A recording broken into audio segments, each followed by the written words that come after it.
Assalamualaikum dan selamat sejahtera. Kami daripada kumpulan 2 akan membentangkan mini tesis kami yang bertajuk Kesan Melangkau Sarapan Pagi Terhadap Indeks Sistem Tubuh Pelajar Sains Payuperubatan UKMKL.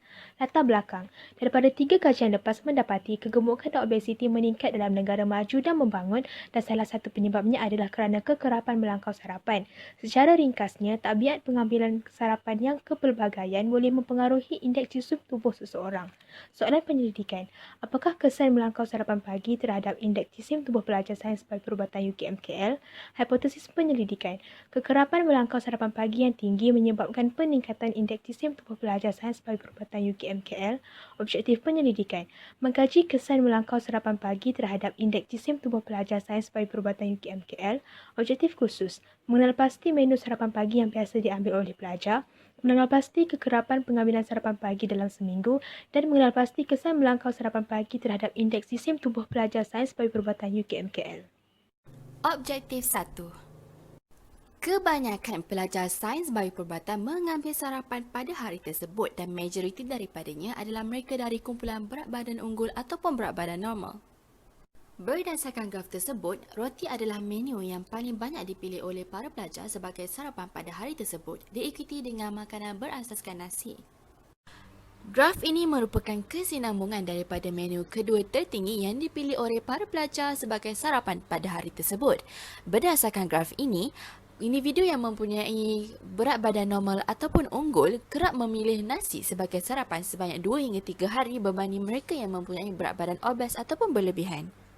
Begitu juga dengan graf ini di mana ianya merupakan kesinambungan daripada menu paling tinggi yang dipilih oleh para pelajar sebagai sarapan pada hari tersebut. Individu yang mempunyai berat badan unggul ataupun normal merupakan individu yang kerap memakan roti sebagai sarapan dalam minggu tersebut sebanyak 2 hingga 3 hari berbanding dengan individu yang mempunyai berat badan tinggi ataupun obes. Mengambil kira makanan yang dijual selain daripada kafeteria, individu ber-BMI normal ataupun unggul kerap memilih makanan daripada kedai serba nikah sebagai sarapan sebanyak 2 hingga 3 hari dalam minggu tersebut berbanding dengan individu obes. Perbincangan objektif 1 mendapati roti merupakan menu yang paling tinggi dipilih dalam kalangan responden, diikuti dengan makanan berasaskan nasi. Berdasarkan graf dapat dilihat bahawa bilangan pelajar yang mempunyai berat badan unggul adalah tinggi bagi setiap kekerapan pengambilan nasi dalam seminggu. Manakala bilangan pelajar yang berlebihan berat badan atau obes adalah rendah. Kesimpulannya, pengambilan nasi sebagai sarapan tidak memberi kesan kepada peningkatan BMI. Ini mungkin disebabkan oleh faktor lain seperti aktiviti fizikal.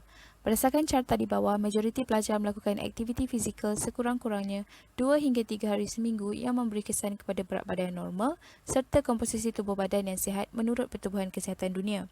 Hal yang sama dilihat bagi pengambilan roti sebagai sarapan yang paling banyak diambil oleh peserta kajian ini, seperti kajian lepas yang dijalankan oleh Awang Damit et al. 2019. Individu dengan berat badan unggul dilihat lebih kerap mengambil roti dalam masa seminggu berbanding individu berlebihan berat badan dan obes. Ini mungkin boleh dikaitkan dengan pengambilan roti biji penuh yang mempunyai kandungan serat yang tinggi. Menurut Kementerian Kesihatan Malaysia, pengambilan biji penuh boleh mengurangkan risiko obesiti. Hal ini kerana individu akan berasa cepat kenyang dan sekaligus dapat mengurangkan pengambilan makanan secara berlebihan. Seterusnya, kita akan melihat hasil kajian dan perbincangan bagi objektif 2. Majoriti pelajar iaitu seramai 53 orang didapati mengambil sarapan dengan kekerapan 4 hingga 6 hari seminggu berbanding kekerapan setiap hari 46 orang, kekerapan 1 hingga 3 hari 40 orang dan tidak mengambil sarapan hanya 3 orang.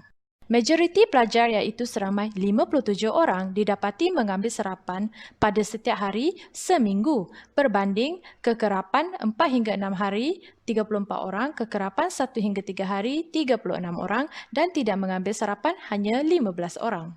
Majoriti pelajar menginap di kolej iaitu sebanyak 71.6% berdasarkan carta PAI 1 yang menunjukkan status residensi sebelum 18 Mac 2020. Rata-rata pelajar mengambil sarapan setiap hari sebelum memulakan kelas. Hal ini didorong dengan faktor kesedaran mereka akan kepentingan sarapan serta kemudahan untuk mendapatkan sarapan yang pelbagai jenis di fakulti. Majoriti pelajar iaitu seramai 56 orang didapati mengambil sarapan pada setiap hari berbanding kekerapan 4 hingga 6 hari 25 orang, kekerapan 1 hingga 3 hari 48 orang dan tidak pernah mengambil sarapan hanya 13 orang. Data pada jadual 3 juga menunjukkan rata-rata pelajar mengambil sarapan pada setiap hari ketika berada di luar. Hal ini disebabkan oleh faktor akses kepada sarapan pagi yang mudah. Sebagai contoh, semasa berada di kem atau seminar atau aktiviti sukan, sarapan pagi kebiasaannya akan disediakan. Semasa minggu cuti, majoriti pelajar hanya mengambil sarapan sepanjang 1 hingga 3 hari. Hal ini mungkin dipengaruhi oleh kebiasaan pelajar tidur lewat semasa cuti dan seterusnya bangun lewat dan tidak mengambil sarapan. Hasil kajian dan perbincangan objektif 3. Berdasarkan hasil kajian antara 9 hingga 15 Mac 2020, kebanyakan pelajar yang mempunyai kurang berat badan tidak pernah melangkau sarapan pagi. Manakala kebanyakan pelajar yang mempunyai berat badan unggul dan berat badan berlebihan kadang-kadang melangkau sarapan pagi. Kebanyakan pelajar juga dalam kategori obes kerap melangkau sarapan pagi. Pengujian chi-square ini didapati tidak signifikan secara statistik, iaitu P lebih daripada 0.05 bagi minggu terakhir sebelum PKP, 9 hingga 15 Mac 2020. Ini menentukan bahawa kekerapan melangkau sarapan pagi tidak mempengaruhi indeks jisim tubuh. Hal ini juga menunjukkan kajian tidak selari dengan hipotesis penyelidikan. Minggu 2 hingga 8 Mac. Berdasarkan hasil kajian dalam minggu ini, ia menunjukkan kebanyakan pelajar dalam semua status BMI tidak pernah melangkau sarapan pagi.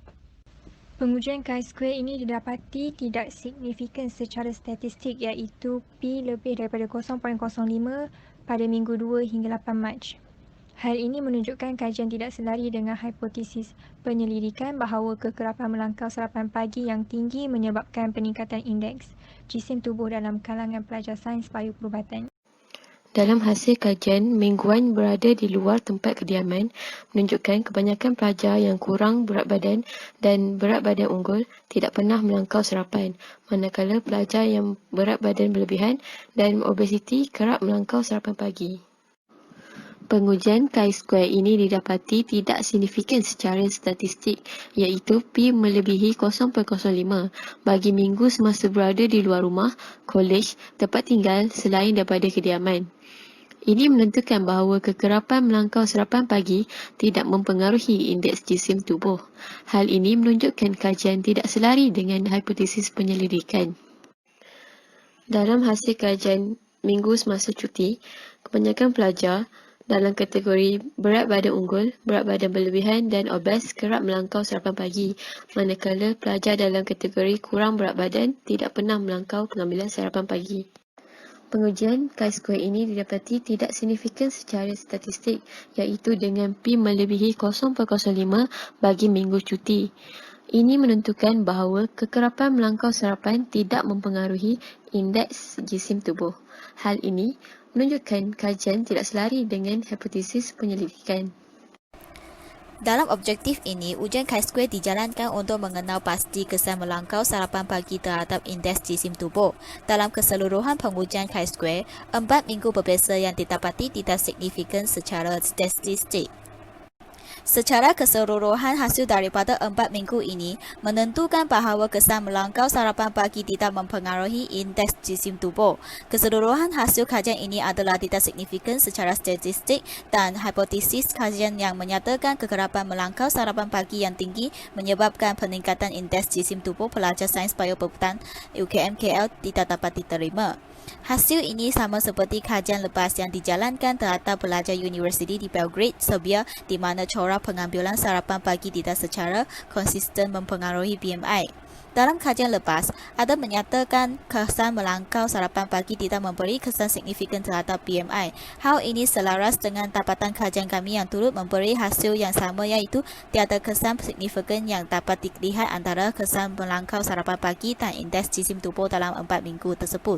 Berdasarkan kajian yang dijalankan, kebanyakan pelajar yang mempunyai indeks jisim tubuh badan yang rendah dan tinggi tidak pernah melangkau sarapan. Justru daripada kajian ini, kita dapat menyimpulkan bahawa kekerapan melangkau sarapan pagi tidak mempengaruhi indeks jisim tubuh badan pelajar Sains Bayu Perubatan di UKM KL.